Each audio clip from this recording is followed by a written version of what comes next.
সুন্নাতকে ভালোবাসলো, ফাকাদ আহাব্বানি, সে যেন আমাকে ভালোবাসলো। ওমান আহাব্বানি, যে আমাকে ভালোবাসলো, কানা মাই ফিল জান্নাহ, আমি আর আমার ভালোবাসার উম্মত উম্মতি আল্লাহ পাকের দয়ার জান্নাতে পাশাপাশি থাকবো। আর একটু জোরে বলুন সুবহানাল্লাহ।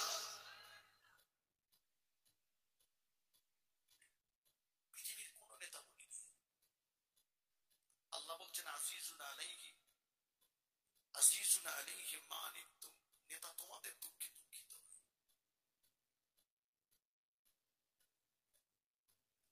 ভাই নেতা ভোট পেয়েছে, জিতেছে, কেউ গিয়েছে রাইটার্স নবান্নে, কেউ গিয়েছে দিল্লির সংসদ ভবনে, একটা নেতার নাম এই গোবরার মানুষেরা কি বলতে পারবে?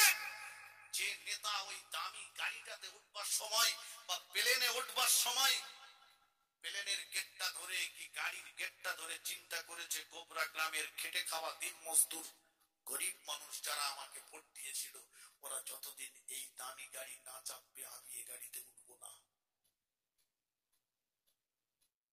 আছে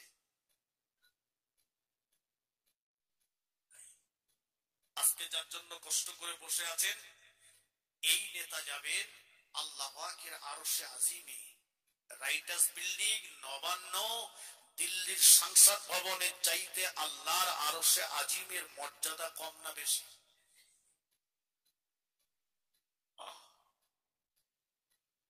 গাড়ি পাঠিয়ে দিয়েছেন আল্লাহ নিজেই, গাড়িটার নাম হলো বোরাক।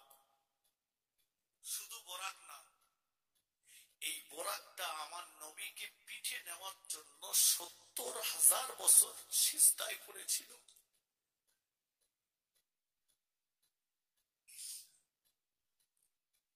আল্লাহ নবী বোরাকে পৃষ্ঠে আরোহণ করবেন, হুজুরের চোখ দিয়ে টপ টপ টপ টপ করে পানি টোসা গড়াতে লাগলো। ফেরেশতা জিবরাইল আমিন আলাইহিস সালাম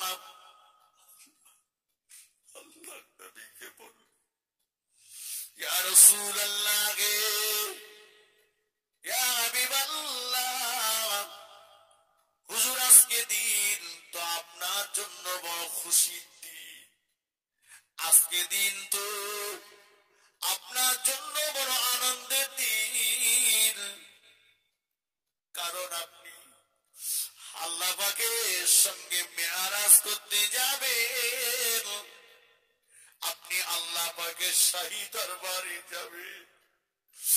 কেন আপনি গাড়িতে উঠবার আগে এমন করে রোনাজানি করছে, এমন করে কাঁদছেন? আল্লাহ নবী বলেছিলেন, ও আল্লাহ পাকের ফেরেশতা জিবরাইল, আমার আল্লাহকে জানিয়ে দেন, আমার আল্লাহকে বলে দেন, আমি নবী, আমাকে নেওয়ার জন্য আল্লাহ পাক বাহনের ব্যবস্থা করে দিয়েছে, বোরাকের ব্যবস্থা করে দিয়েছেন। ও জিবরাইল, আমার উম্মতেরা বড় দুর্বল হবে, আমার উম্মতেরা বড় যঈফ হবে, আমার উম্মতেরা বড় কমজোরি হবে। কিয়ামতের ময়দানে আল্লাহ পাক আমার উম্মত উম্মতির জন্য কি এমন বাহনের ব্যবস্থা করে দেবে, যতক্ষণ আমাকে না জানাবে আমি রাসূলুল্লাহ এই বোরাকের পৃষ্ঠে আরোহণ করব না। আল্লাহ পাক জানিয়ে দিলেন, ও ফেরেশতা জিবরাইল, আমার নবীকে বলে দাও, আমার হাবিবকে জানিয়ে দাও, হাবিবের কান্না আমি আল্লাহ সহ্য করতে পারি না, আমার নবীকে বলে দাও, হাবিবের মুহাব্বতের উম্মত উম্মতির জন্য আমি আল্লাহ পাক এমন পাহাড়ের ব্যবস্থা করে দেব। আর একটু জোরে বলেন সুবহানাল্লাহ।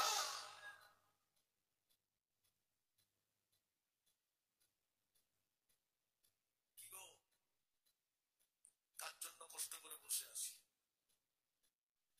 জীবনে বহু নেতাকে জেতানোর জন্য বহু কিছু করেছি।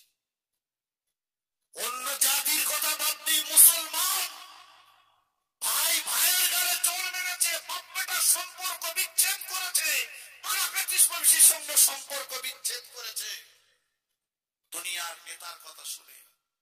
কথা ঠিক কিনা বলেন? না, অনুরোধ করে বলে যায়, বাপ বেটার সম্পর্ক, চাচা ভাইপোর সম্পর্ক, প্রতিবেশীর সঙ্গে সম্পর্ক বিচ্ছেদ করবেন না। কারো গালে অন্যায় ভাবে চোর মারতে যাবেন না। নেতার হাত অতক্ষণ আপনাকে বাঁচিয়ে দিতে পারে যতক্ষণ আপনি মাটির উপরে আছেন। যখন মাটির নিচেই চলে যাবেন, কোন নেতার কোন চ্যানেল কিন্তু কাজ করবে না। কথা ঠিক কিনা বলুন? সাবধান হয়ে যান। ফিরে আসুন। আমাদের নেতা যত ঠান্ডা ঘরে বসেছে, ব্রেন যত ঠান্ডা হয়েছে, তত বেশি বেশি ভোট দাতাদের কথা ভুলে গেছে।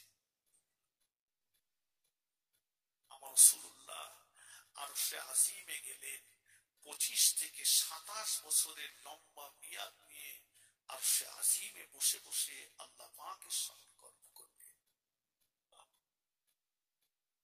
তাহলে গাড়িতে উঠবার সময় নেতা আমাদের কথা ভেবেছে না ভাবেনি? কথা বলেন, ভেবেছে। এবারে কিন্তু সংসদে চলে গেছে, 25 থেকে 27 বছরের লম্বা মেয়াদ নিয়ে আল্লাহ পাকের সঙ্গে বৈঠক হয়ে গেছে। ফিরে আসবেন, আল্লাহ পাকের আরশে আজিমের পায়াটা জড়িয়ে ধরে কাঁদছে। আল্লাহ বলেন, হাবিব, কত নবীরা আমাকে বলেছিল, নবী মুসা অনেকবার বলেছিল আল্লাহ আপনাকে দেখব। আমি বলেছিলাম তারানি। হাবিব, আপনাকে আরশে আজিমে নিয়ে 25 থেকে 27 বছরের লম্বা মেয়াদ দিয়ে বসে বসে গল্প করলাম, এখনো খুশি হননি, এখনো সন্তুষ্ট হননি। চলে যাওয়ার সময় আমার আরশে আজিমের পায়াটা জড়িয়ে ধরে এমন করে কাঁদছেন কেন? কি হয়েছে আপনার? আল্লাহ নবী বলেছিলেন, আল্লাহ পাক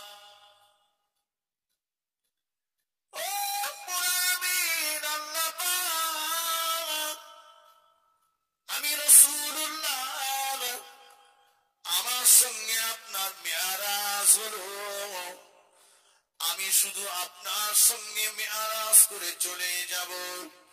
আমার উম্মত উম্মতির সঙ্গে আপনার কি মেরাজ হবে না?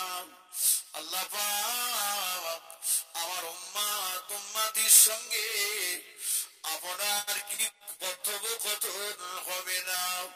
আল্লাহ পাক আমার উম্মত উম্মতির সঙ্গে মেরাজের মাধ্যমটা আপনার যতক্ষণ আমাকে না জানিয়ে দেবেন, আমি রাসূলুল্লাহ আল্লাহ আপনার আরশে আজিমের পায়াটা ছেড়ে দেব না। আল্লাহ পাক বললেন, আমার হাবিব কাঁদবেন না, আপনার কান্না আমি আল্লাহ সহ্য করতে পারি না। ও আমার হাবিবে প্যারা, সিজদা থেকে মাথা তুলুন, আমি আল্লাহ আমার আরশে আজিমের পায়াটা ছেড়ে দেন, কাঁদবেন না। আমি আল্লাহ পাক জানিয়ে দিলাম, আপনার উম্মত উম্মতিরা যখন নামাজের পাটিতে দাঁড়িয়ে যাবে, আমি আল্লাহ আমার সঙ্গে ওদের মেরাজ হয়ে যাবে। আরেকটু জোরে বলেন সুবহানাল্লাহ।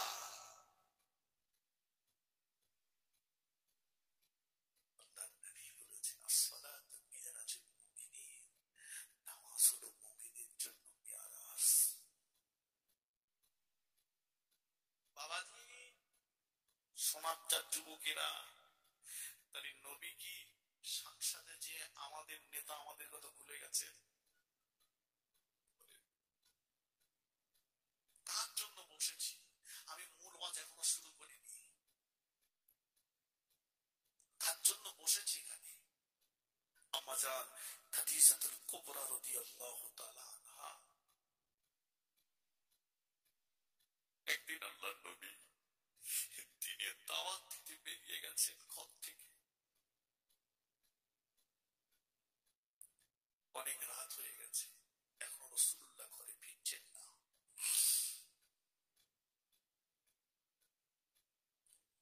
আল্লাহ নবী বেটি ফাতেমাতুজ জাহরা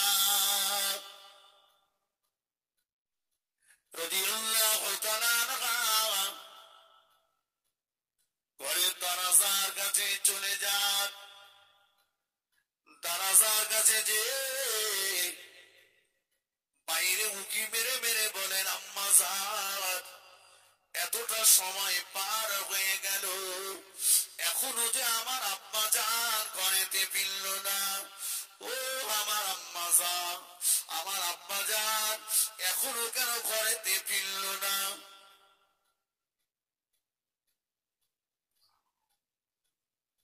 খাদিজাতুল কুবরা সান্ত্বনা দিচ্ছেন, বেটি বেটি আমিও তো তোমার আব্বার চিন্তায় হয়ে আছি, কেন ফেরেনি এখন? মেয়ে একটু বাপকে বেশি ভালোবাসে, ঠিক কিনা বলেন? কথা হ্যাঁ কিনা বলেন না? আবার বেশ কিছুটা সময় পার হয়ে গেল। আল্লাহ নবীর বেটি আমাদের বাবা জান ফাতেমাতুজ জাহরা রাদিয়াল্লাহু তাআলা আনহা দরজার কাছে চলে গেলেন। দরজাটা উঁকি মেরে আম্মা জানকে বলছে, ও আমার আম্মা জান এখনো যে আমার আব্বা জান ফেরে না, এখনো যে আমার আব্বা জানকে দেখতে পেলাম না। মা খাদিজাতুল কুবরা রাদিয়াল্লাহু তাআলা আনহা বললেন, বেটি ফাতেমা শান্ত হও মা, শান্ত হও। তোমার আব্বা জান দিনের দাওয়াত দিতে গিয়েছে, কোনদিন তো এত দেরি করে না, জানি কেন আজকে এত দেরি করছে। আমিও তো বড় চিন্তায় আছি, মা আর বেটি দুজনা মিলে চিন্তামগ্ন। আবার বেশ কিছুটা সময় পার হয়ে গেল। আল্লাহ নবীর বেটি ফাতেমাতুজ জাহরা রাদিয়াল্লাহু তাআলা আনহা দরজার কাছে গেলেন।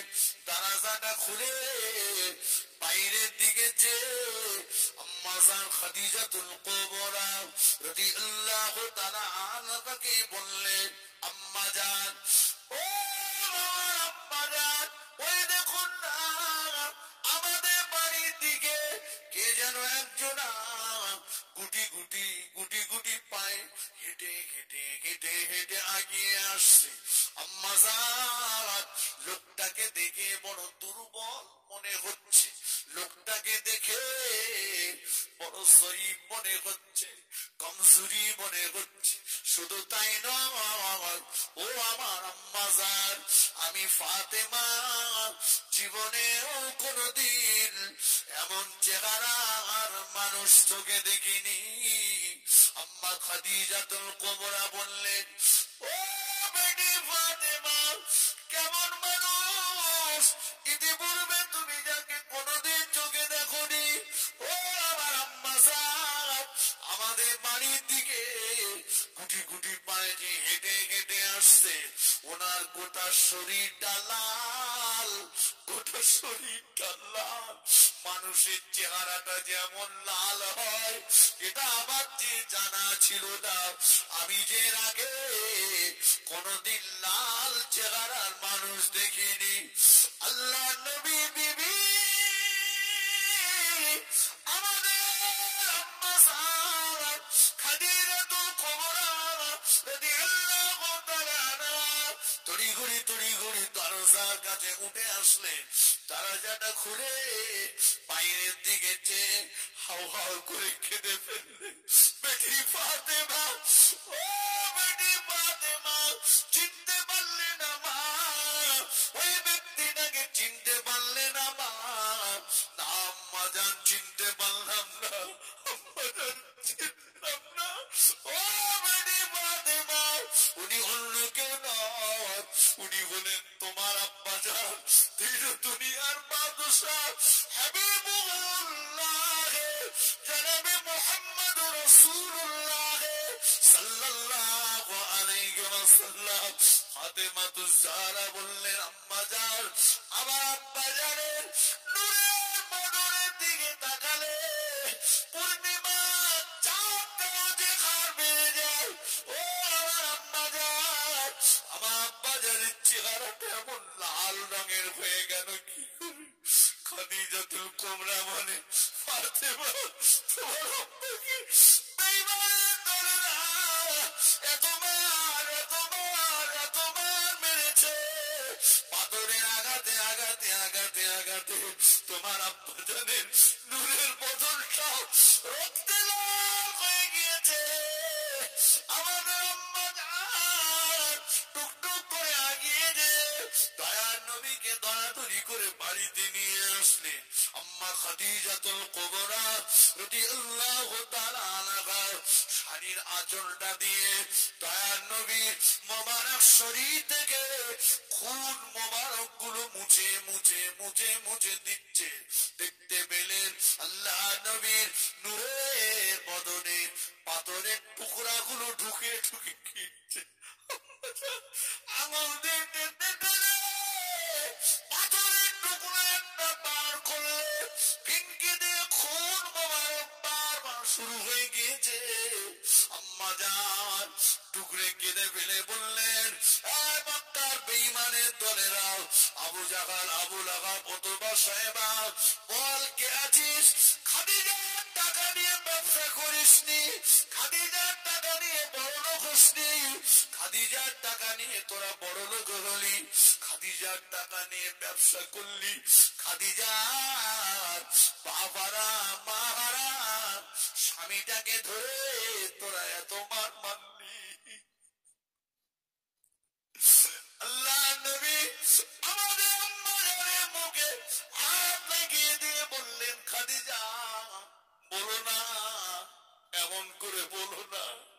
এদিকে আমাদের বাবা জান ফাতেমা রাদিয়াল্লাহু তাআলা আনহা কুচি দুটো মাসুম হাত আল্লাহ পাকের দরবারে লম্বা করে বলতেন, আল্লাহ আমার আব্বা জানকে জীবনে কোনদিন কারো গালে অন্যায় ভাবে চড় মারতে দেখিনি। আমার আব্বা কোনদিন কারোর সঙ্গে মুখ গালাগালি করিনি। আমার আব্বা জান কোনদিন কারো জমি জবরদখল করিনি। আমার আব্বা জান কোনদিন এতিমের মাল আত্মসাৎ করিনি। আমার আব্বা জান কোনদিন গরিবের হক নষ্ট করিনি।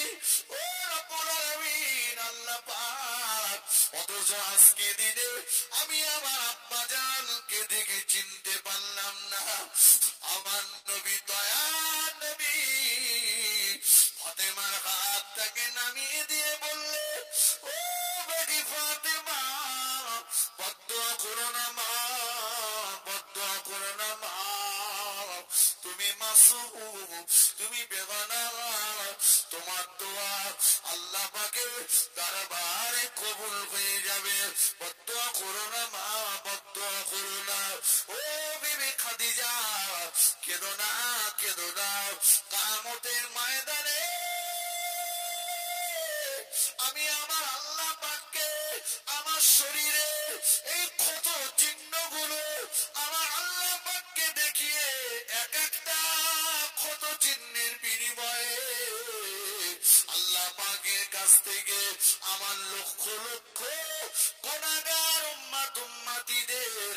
জীবনের গুনাহকে মাফ করিয়ে নেব।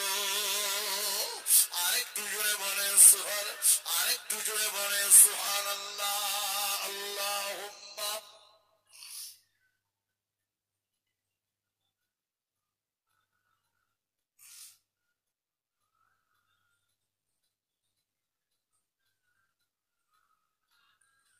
খুব মোহাব্বতে আল্লাহুম্মা।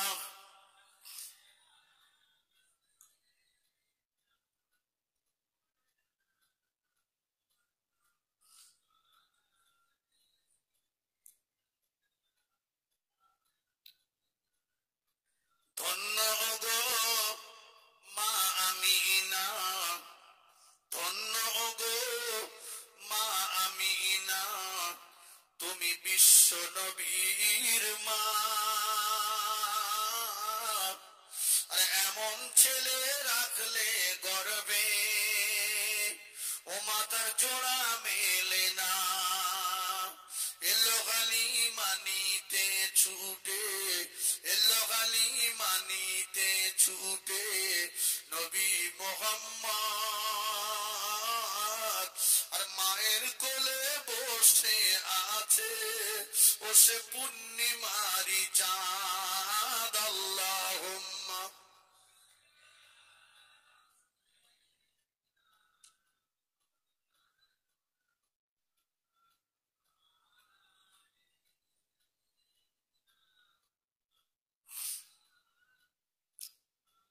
আমার ভাই বাবাজি মুরব্বিরা, আমার রাসূল পাক সাল্লাল্লাহু আমাদেরকে ভালোবাসেন না বাসেন না? কথা বলেন। কোরআন পাকের ওই আয়াত আজিজুন আলাইহি মা আনিতুম, আল্লাহ বলেছে নেতা তোমাদের দুঃখে দুঃখিত হয়, তোমাদের কষ্টে কষ্ট পায়। মার খেয়েছেন, মারের আঘাতের চিহ্নগুলো কিয়ামতের ময়দানে উম্মতের নাজাতের জন্য ব্যবহার করবেন। জোরে বলুন সুবহানাল্লাহ। এর চাইতে আর আপন কে আছে? কথা ঠিক কিনা বলেন? আরেকটা প্রমাণ দেব, আরেকটা। সারাটা জীবন রাসূলুল্লাহ উম্মতের কথা চিন্তা করেছেন। আমি যদি এই এই বিষয়ে বলতে লাগি, রাতের পর রাত পার হয়ে যাবে, শেষ হবে না।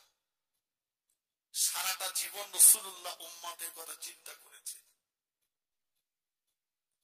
আল্লাহ রাসূল ইন্তেকাল, আল্লাহ নবী সাহাবা হযরত আবু বকর সিদ্দিক রাদিয়াল্লাহু তাআলা আনহু, আল্লাহ নবীকে এসে বললেন ইয়া রাসূলুল্লাহ ইয়া হাবিবাল্লাহ, হুজুর আমি আবু বকর, আমি একটু শ্বশুর বাড়িতে যাব, হুজুর আপনি আমাকে একটু অনুমতি দেন।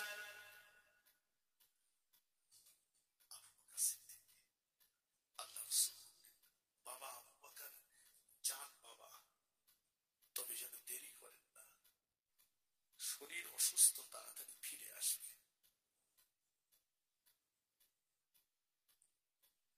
আবু বকর সিদ্দিক রাদিয়াল্লাহু তাআলা আনহু শ্বশুর বাড়ি চলে গেলেন। এদিকে আল্লাহ নবী ইন্তেকাল করলেন।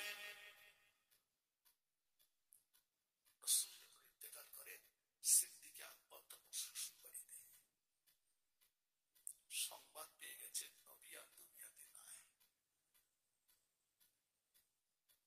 হযরত আবু বকর সিদ্দিক রাদিয়াল্লাহু তাআলা আনহু পাগলের মতো দেখছেন আর দৌড়াচ্ছেন। এদিকে আল্লাহ নবী সাহাবীরা দেওয়ানা হয়ে গিয়েছে।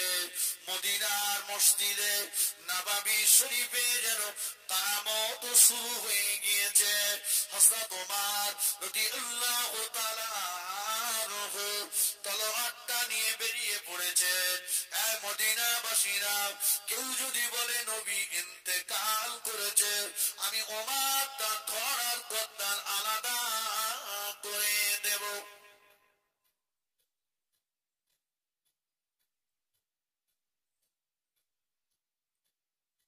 আবু বকর সিদ্দিক রাদিয়াল্লাহু ছুটে ছুটে ছুটে ছুটে এসে দেখেন আম্মা জান আয়েশা সিদ্দিকা রাদিয়াল্লাহু আনহা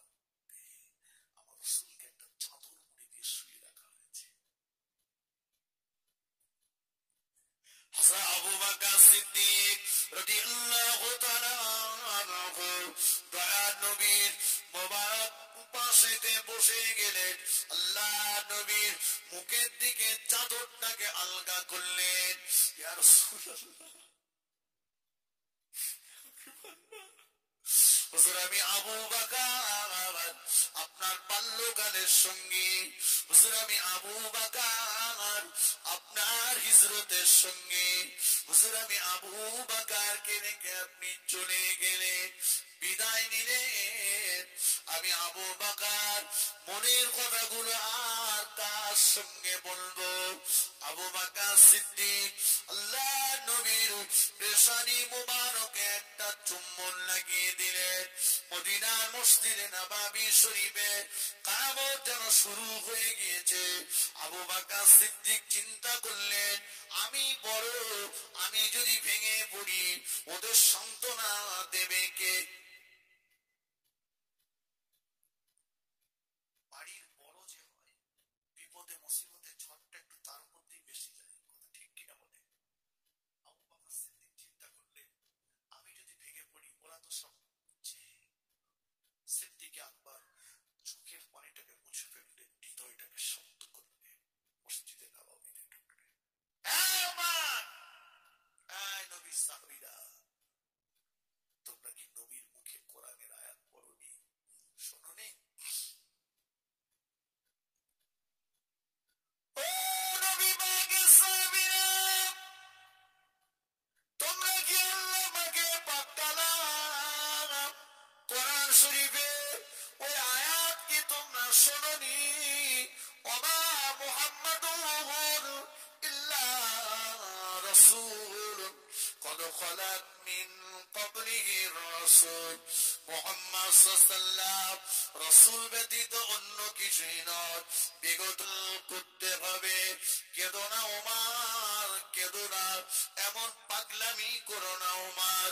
ওমর ফারুক রাদিয়াল্লাহু তাআলা আনহু বলেন, আবু বকর সিদ্দিক যখন কোরআন শরীফের আয়াত তেলাওয়াত করে করে আমাদেরকে সান্ত্বনা দিচ্ছিল, আমরা যেন মনে করছিলাম এই মুহূর্তে আসমান থেকে কোরআন শরীফ নাজিল হচ্ছে।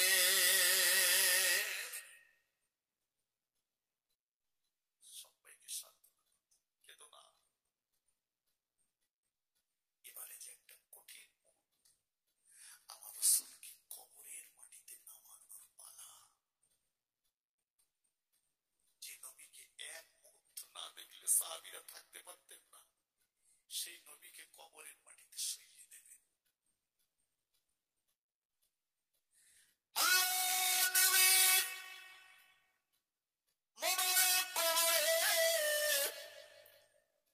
কোন কেতাবে এসেছে তিনজন নেমেছিলেন, কোন কেতাবে এসেছে আল্লাহ নবীর মুবারক কবরে চারজন নেমেছিলেন। মাথার দিকে নেমেছেন হযরত ইবনে আব্বাস রাদিয়াল্লাহু তাআলা আনহু, পায়ের দিকে নেমেছিলেন নবীর জামাতা হযরত আলী রাদিয়াল্লাহু তাআলা, নবীর কবরে মাঝখানে নেমেছেন আবুল ফজল আবুল কাসিম রাদিয়াল্লাহু তাআলা আনহু, উপরে আল্লাহ নবী সাহাবীরা আমার নবীর কবর ঘিরে দাঁড়িয়ে আছে। আবু বকর সিদ্দিক কবরে উপরে মাথার দিকে দাঁড়িয়ে আছে। হযরত আলী রাদিয়াল্লাহু তাআলা আনহু দয়ার নবীর মোবারক কবরে নেমে দুটো হাত বাড়িয়ে দিয়েছে দয়ার নবীর কদম মোবারক দুটো ধরার জন্য। হযরত ইবনে আব্বাস দুটো হাত বাড়িয়ে দিয়েছে দয়ার নবীর মোবারক মাথাটা নেওয়ার জন্য। হযরত আলী দুটো হাত বাড়িয়ে দিয়ে আল্লাহ নবীর কদম মোবারক দুটো বুকের সঙ্গে জড়িয়ে ধরলে। হযরত ইবনে আব্বাস রাদিয়াল্লাহু তাআলা দুটো হাত বাড়িয়ে দিয়ে নবীর মোবারক মাথাটা বুকের সঙ্গে জড়িয়ে ধরেছে। আল্লাহ নবীকে কবরের মাটিতে শুইয়ে দিলে যে আবু বকরের চোখে এতক্ষণ পানি ছিল না, যে আবু বকর সিদ্দিক এতক্ষণ সবাইকে সান্ত্বনা দিচ্ছিল, ওই আবু বকর সিদ্দিকের চোখ দিয়ে টপ টপ করে পানি টোসা করি আবু বকর সিদ্দিক অঝর নয়নে কাঁদতে লাগলেন আর বলতে লাগলেন, ও ইবনে আব্বাস, একটাবার আমার দয়া নবীর মুখের দিকে কাফনের কাপড়টা খুলে দাও। ও ইবনে আব্বাস, একটাবার আমার দয়া নবীর মাথার দিকের কাপড়ের বাঁধনটা খুলে দাও। দয়ার নবী চাঁদ মুখখানা একটা ভাগ দেখেনি। ওগো ইবনে আব্বাস, নবীর জন্য কলিজাটা ফেটে যায়, একবার নবীর চাঁদ মুখখানা দেখাও, দেখাও, খুলে দাও, কাফনের কাপড়টা খুলে দাও। ইবনে আব্বাস রাদিয়াল্লাহু তাআলা দয়ার নবীর মাথার দিকের কাফনের কাপড়টা খুলে দিলে দয়ার নবীর চাঁদ মুখখানা বার করলে কিতাবের ভিতরে এসেছে দয়ার নবী ঠোঁট দুটি বিড়বিড় বিড়বিড় করছে। দয়ার নবী দুই চোখের দুই কোণে বিন্দু বিন্দু পানি জমে আছে। আবু বকর সিদ্দিক হাওয়া করে কেঁদে ফেললেন, ওরে ইবনে আব্বাস রে, একটা বার দয়ার নবী নূরের মুখটা দিকে চেয়ে দেখ, আমার নবী কি যেন কবরে শুয়ে বিড়বিড় করে বলে, আমার নবীর দুই চোখের কোণে পানি। ইবনে আব্বাস বলেন, খোদার কসম, খোদার কসম, খোদার কসম করে বলছি, আমি আমার দয়ার নবী নূরের জবানের কাছে আমি আমার কানটাকে নিয়ে গেলাম, আমি স্পষ্ট শুনতে পেলাম আল্লাহ নবী কবরের মাটিতে শুয়ে শুয়ে বলছে, নবী হাবলি ইয়া উম্মতি, আল্লাহ আমার গুনাহগার উম্মতের উপায় কি হবে, আল্লাহ আমার গুনাহগার উম্মতের উপায় কি হবে। আর একটু জোরে বলেন সুবহানাল্লাহ।